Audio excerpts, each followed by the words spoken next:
buah berangan ya.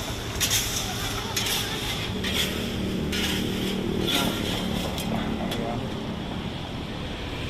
menjadi oleh-oleh dari Kota Penang.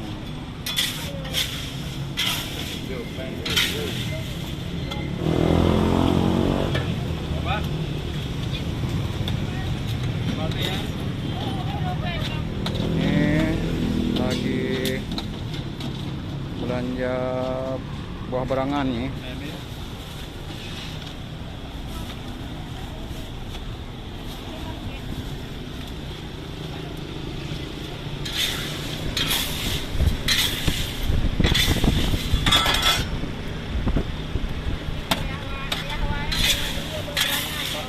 Buah berangan khas Pulau Penang.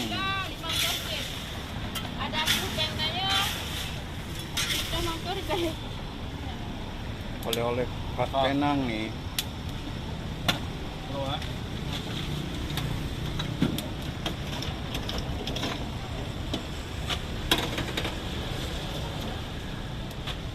Ini harganya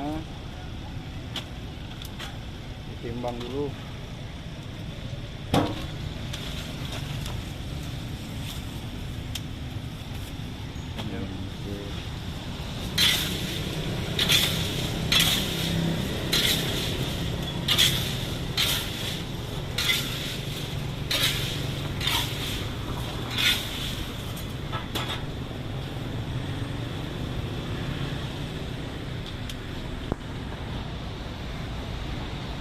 Inilah suasana sore di Penang, Malaysia dengan penjajah makanan kaki lima ya.